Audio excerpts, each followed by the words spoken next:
Howdy, Raise Nation. We're broadcasting live from San Antonio, Texas for the 9th Annual Raise Conference. I'm Dawn Lego with OneCause, and we are turning up the volume on fundraising, innovation, and inspiration, straight from the Riverwalk to the airwaves. And riding shotgun with me is my fantastic co-host, Kevin Spikerman with Auction Packages. Thanks, Dawn. The energy here is electric. Thousands of change makers, bold strategies sparking, and fundraising strategies that will shape the future. Over the next 2 days, we'll bring the stories, the breakthroughs, and maybe even a little Texas-sized fun. Turn it up. It's Raise Nation Radio. Welcome back to Raise. We have the wonderful Erin Kinzel with us. Welcome. Hi, I'm thrilled to be here. Yes, Yeah. and this is your first year at Raise, correct? It is. I'm so excited that I came. I was telling you guys before we started, like we're just barely started, and I've met so many people. I've learned so much. I mean, it's just been wonderful, and it's just beginning. What did you call it before? A fire hydrant? I feel like it's like drinking from like a fire hose because there's so much information in a good way that you like learn so much while you sit there. But I can't also wait to go back to my notes and be like, oh, he said that, she said that, and start implementing some of these strategies. That's why you have to go to visit all the sponsors and pick up with their notebooks, right? So you can just fill them in. I'm going to make the rounds after this too. There you go. So you're speaking this year. I am speaking. We love that. What is your session title, your topic? What are you talking to nonprofits about? Well, I'm so grateful and honored to be here. So I'm a fundraising auctioneer, but I come from television. I've worked in local news for 20 years. So I look at galas and like your run of show as a TV production rundown. So, you know, we know when we go to auctions, no one comes for a live auction, right? They're there to party, they're drunk, they're loud, their attention spans are shorter than ever. So what can we do on stage through the use of video to keep people attentive and get those auction items to sell for more money? So that's what we're talking about. So how different is a production TV run of show different from an event run of show? Right. Yeah. We are a little more OCD, if you will. Fair. Like every section is like, this is 5 seconds. Here's your intro. This is 7 seconds. So when I look at run of shows, like I'm very like, what time are we going to hit? What's the hit time on this? Okay. But we use it with video as far as like, in TV, we call it a cold open. So this is like tonight at 6, child found almost drowned, but he's saved by a puppy, like that stuff that makes you want to watch. So that's like your instant hook. So in a gala setting, like what can we play? Room goes dark off the top to like get their attention and like draw them in. Yeah. And how much is that runner show? Like some people they plan their event and we're going to do this and this and this, but it needs to be structured and there needs to be a rhythm and a reason behind it. I think so. And I also see it as we're just like managers of energy. Yeah. So how do we get them seated? Underscore. How do we, how do we get them energy. seated? If they're paying attention, I like to do the fund to need first because they're attentive, they're captured. Then we switch to the live auction. So what elements can we do to like guide us through that? So it's not as much work on like the auctioneer, your speakers to like corral them. We're using video to do that for us. Yeah. So speaking of video, Yeah. like a lot of nonprofits, I mean, if I was a nonprofit, I would be a little overwhelmed. Yeah. Video. Where do I start? It's a lot. Production. That's a lot, right? That's the But I first thing I think they think so of. much they think it needs to be scripted and I need to have the right lighting and this and that. Yeah. So maybe you could just speak to just the ease of entry. Yeah. I will say some of our most successful paddle raises have come from videos that were shot on an iPhone. And I knew you were going to say that. Right. Like it does not need to be professionally done. So I look at, as different sections. So we want to start either like a celebration video, which just is like welcome, or an impact video. So that's where you put all your numbers. Like, thank you for being here. You're also giving an overview for new guests as to like who you are and what you do. So you start with that. That's usually a little more professionally produced. Then if we move to that like fund to need paddle raise video, that's your emotional storytelling.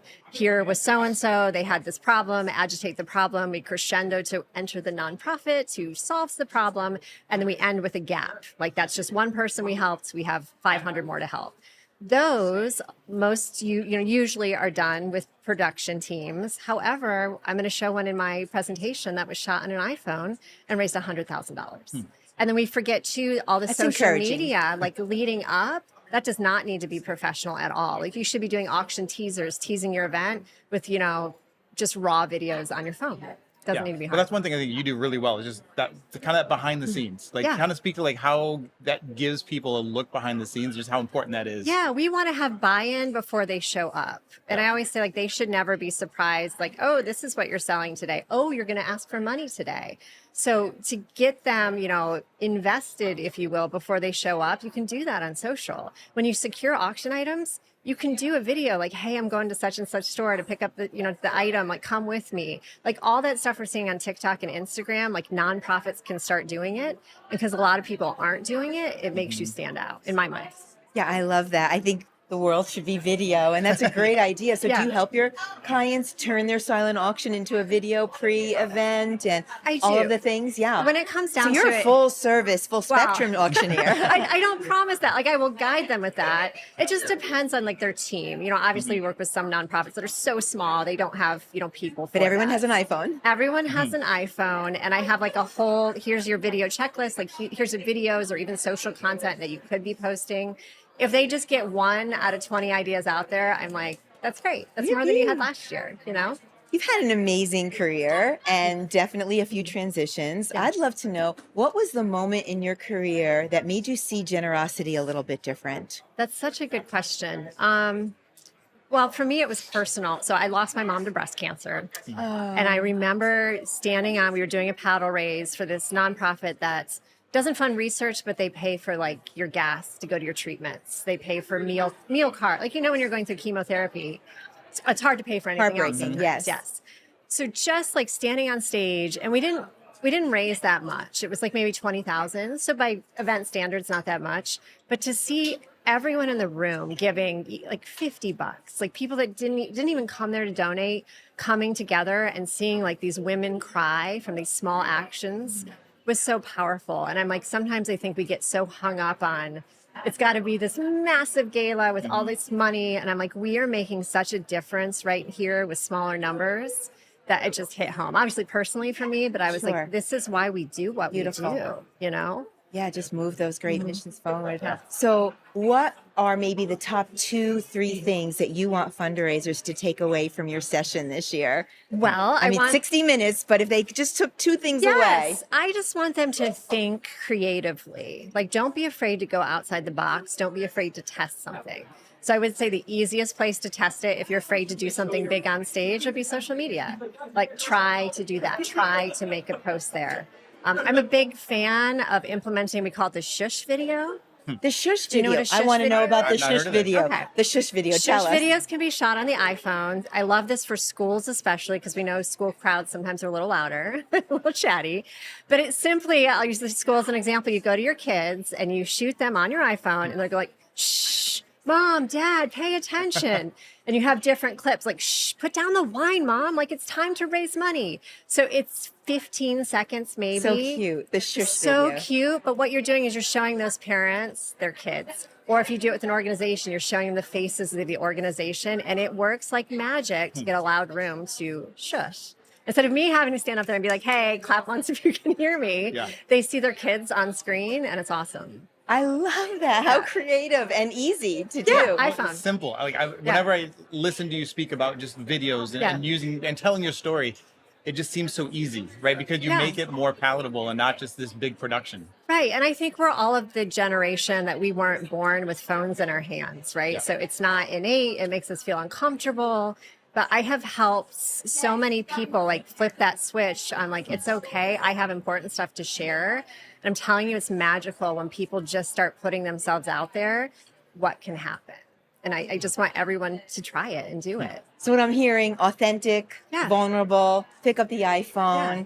just be real. Record yourself doing your makeup tomorrow and post Well, it. you shared a video She's a like, couple "No." weeks ago. You shared a video of a gal wiping the dance floor Yeah. because it had rained. I mean, even just that impact of showing behind it the was. scenes. We were at a nonprofit. There's an outside dance floor poured like right before we start, and she's in her ball gown, like wiping it with a towel and capturing that moment and saying like, "This is the nonprofit professional. Like this is what we do," because it resonates with people. Yeah. Not Yeah. professionally shot. We just have to build those connections more and more, and Right. video is king, I think. It is. I agree. Yeah, it doesn't need to be overly produced. Well, you Yeah. heard it here on Raise Nation Radio. More to come soon. We'll be right back. Bradley Martin of Feather. Welcome to Raise Nation Radio. We're so excited to have you join us. Yeah, thanks for having me. Well, I'm a big super fan of what Feather's doing. So I want to talk a little bit first and have you introduce who you are and what the Feather sphere or the Feather flock is all about. Yeah, absolutely. Thanks. So again, Bradley Martin. I lead marketing at Feather, but Feather is a marketing platform built specifically for nonprofits. And so what we are attempting to do at Feather is ultimately to help nonprofits grow. But the way we think about doing that is by helping organizations maximize their visibility and doing that and trying to give the tools to nonprofit organizations that for-profit organizations have access to. And then not only trying to give them the tools, but make it easy to use those tools and access them. That's the exact frame that struck me when I started looking at all the tools that you offer was that, oh, this is what the for-profit world is using. And the nonprofit sector should be engaging in these tools as well. I liken Feather to the example of when I'm shopping for a new pair of shoes, and then that pair of shoes follows me around the internet. That a campaign that is being run, an event that is coming up, can also be following me around the internet like that, because we're in the fundraising event space, and at the fundraising elevator, we talk all the time about fundraising events and how to help people grow their events. But we're talking typically about the gala model, where we have a very focused donor base we're designing to. And what your tool to me is opening up is, how do we design to the beer festival, the walk, the big festival events, and capitalize and mobilize that audience? And you're here today talking at the Raise conference about a case study. Can you talk to us a little bit about how the Feather tool is mobilizing in that environment, like a festival environment? Yeah, absolutely. And I think what you run into is, you see all these ads that feel almost serendipitous, right? Like, right. Like, and you're I like, needed that. Yeah, I needed that. Or, oh, how did they know that? And so what really is happening, as wherever you're located with your device, the searching you're doing on the internet, the things that you're reading on the internet, these all leave breadcrumbs behind about what you're interested in, right? And so, again, these platforms that the for-profit companies have been using for years to draw those insights, we have brought to the nonprofit sector in a way that's approachable.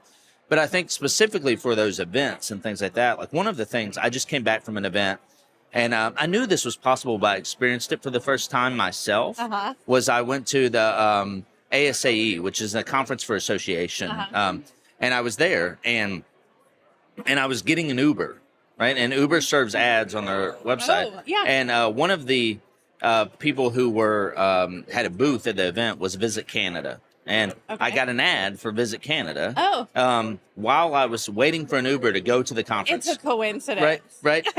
That was done through Feather, Yeah. right? And it was one of those moments where it came full circle to me that I was like, oh, I'm about a mile from the conference hall, and they are geo-fencing around the conference, and so I think there's just such an interesting thing of these are techniques that have been used by large organizations for a really long time that, again, we're bringing to organizations that when you're holding your gala, when you're doing, having your event, you can either advertise to people before the event, after the event, during the event, in a way that it isn't really possible with any other platform in the nonprofit space. Yeah.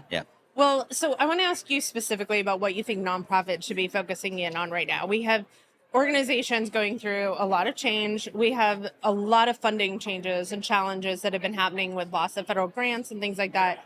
So as organizations are thinking about new ways to raise money, they're thinking about how do we pivot our team and the effort and where our focus goes. What do you think nonprofits need to be focused on right now? I'm going to zoom way out for just a second. And, you and I have talked on your podcast before, but I think still this stands true. The organizations really need to own their own visibility, right? Like, I think one of the things when we think about funding, even, it's like organizations, I think, and leaders in organizations kind of sometimes have a little bit of this mentality of these things are just happening to us versus us taking ownership of how to make sure we're visible, how to own our own funding, how to do the things that, to make sure that we are, Driving. really driving Yeah. it. That's a Yeah. good way to say it. And I think my concern is that, again, I'll just go back to kind of this thought of like all these things are just happening to us versus us having our own ownership over it, so that when unexpected things happen, we can react versus, and we can react in a way that we actually feel like we control it, you know? Yeah. And so I think what we've seen at Feather recently is so many organizations deciding to take those things into their own hands, the saying we are going to take the responsibility of funding, but funding comes through visibility. Yeah. And so you really do have to make sure your organization is seen. Yeah. And we talk to so many organizations who feel unseen, unheard, and Yeah. Feather's goal is to help them feel more seen. Well, I think, 100 years ago, not even that, 50 years ago, the focus was on, I would drive through my community and see billboards that were brand campaigns helping me feel why this matters, why we need to be focused on this in our community. And that form of messaging and marketing has really shifted into a digital space. And so I love that Feathers developed a tool that makes it very accessible for the nonprofit. But there's a lot of myths out there, right? About marketing and capitalism. Do you have any myths that you would bust for us? I'm going to go off something you just said. Yeah. I'm changing this in my head in real time. Okay. But I think, going back to that billboard idea, right? Yeah. I think that from a digital marketing perspective, there's a little bit of this myth out there that is that I need to be able to directly attribute every dollar I make back to the advertising I'm doing. And so there's a little bit of this thing, there's this pressure from boards, from executive directors, that if you spend $1, I need to see how much you're making for that dollar, right? And I think if you go back just a little bit to how people buy and how people interact with organizations or how people donate, they don't donate off the first ad they see or the first impression they see. They need to be reminded over and over and over again, right? And so this is where some of the most success we see for organizations is when we do the retargeting ads, which is what you talked about the shoes following you around the internet, right? You go look at a pair of shoes, and they follow you around the internet until you buy them. But you right? said you liked it. Yeah, Come back. right, exactly. But I think that's the campaigns we see the most success with, because 84% of donors don't give the first time they go to a website, right? And so we can follow those people around the internet, right? And help stay in front of them. Yeah. But I think the thing I want to be careful about when I say about this myth is that they may not click on that ad and come back and give a donation. They may just go directly back to the website. Yeah. They may come across you at a local event. They may go, oh, right, I'm aware of them because I've continued to see them digitally over the last several months. And so I think just understanding that visibility is really, really important. Yeah. And that you may be doing yourself a disservice when you just measure everything through direct attribution, right? Yeah. Or through direct correlation to revenue. And that sometimes when we raise the water level of our visibility, you'll see funding come that may not always directly track back, but it's because you're broadly more visible. Well, once upon a time, 7 touches in a marketing world were kind of our target. Now, in this digital age, cell phones, immediate access, lots of attention, disbursement, we're seeing 10, 15 is the average. Yeah. And it is a big ask of a staff member to try to be tracking and engaging donors 15 times. Yeah. And so tools like yours are such a great resource. And I appreciate you sharing a little bit about the Feather world and a little bit about what nonprofits can be doing in the marketing space. So thank you for joining us here at Raise Nation Radio. And thank you for joining the Fundraising Elevator, where we're all headed up. Thanks so much. It is through adventures and journeys, treasured moments made with friends and family, that we learn and experience a global community, ignite curiosity, and join together in changing lives, both our own and those impacted positively by the missions of nonprofits. What was once just a vacation becomes something far more meaningful for all involved. This is life at its fullest, and it is what we offer. We are a leading provider of the best consignment packages to nonprofits for their auctions. We partner with renowned travel and adventure companies, private residences, hotel providers, and local experts to deliver risk-free, customizable, and one-of-a-kind experiences to our valued clients. And because we share a vested mutual interest with our clients, our experienced team will deliver resources, best practices, and a strategy designed to support charitable fundraising goals. There are so many worlds to experience. We make them all possible. We are Auction Packages. Hey everybody, it's Trevor Nelson from HA Fundraising with another episode from the Raise broadcast studio, Raise 2025, and I'm joined by my friends Marty and Lewis from Murretta Auctions. They had the, I don't think this is your first Raise. No, Yeah. second race for me. Second one? Okay, yeah, really? Yeah, first and they, for Marty. And they presented as well, so we'll get into that a little bit. Fellas, do us a favor. Tell the audience what y'all do and your background, all that good stuff, and how you fit in the event space. Okay, so we're Murretta Auctions. We provide auctioneers. We provide check-in and check-out services. We offer the OneCause software. We do consulting and often auction packages. And so that's kind of the scenario, Mark. Yes, I'm the new business development director here at Murretta Auctions. So I work with all of our new clients too, helping them get onboarded, and one of the auctioneers on our team. So we've got 13 auctioneers we work with, like 12 auction consultants that help consult with the OneCause software. So that's a little bit about us. I love it, man. It's a family business, dude. It is. How cool is that? Yeah, It is cool. We're both, our bosses are both Claire, our wife. Yeah, And his my mom. We didn't have a third chair. Sorry, Claire. Or I am you the know what? third We're chair. okay. I am the third chair. Yeah. She's an absolute sweetie pie, but yeah, I know that y'all don't get away with a lot. So Yeah, no. Yeah, she keeps it Absolutely nothing. tight when did ship. y'all start the company? So it started in 2000. Kids' school called and said, "Hey, would you do an auction for us?" And so that was my first auction. I just become an auctioneer in 2000. Wow. And so the first February 2000 was the first auction. I love it, man. I love it. And when did you get in the space, Marty? So I started back in 2017. I went to Missouri Auction School. So Lou was training me when I was growing up, but I was like, before I get out there and do my official one, I got to have, the stamp of approval from like a real legit school. So I went to Missouri Auction School. It's called the Harvard of Auction Schools. Okay. So, Which he keeps telling me because I went to the Texas one. Yeah, So totally. that's nothing. Not I went the to Harvard. Harvard. Well, I'm a dropout, so you guys are good.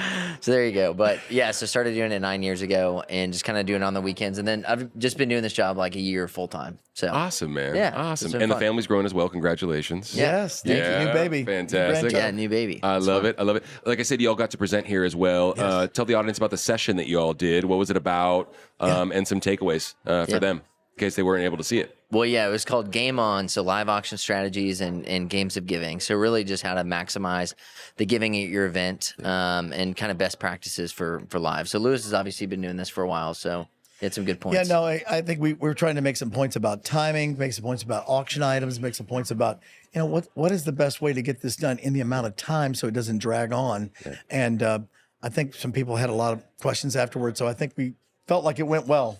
Totally. I hear folks mimicking the same sentiment about timing being so important. Obviously, items and being very fastidious about which ones you use and what have you. Yes. But also fun. You mentioned fun, I want to say. And I think that's super duper important, especially now. It's always been important. Seems like increasingly more so to keep people's attention, get them coming back, stuff like that. Talk about that. There's a double edge to that.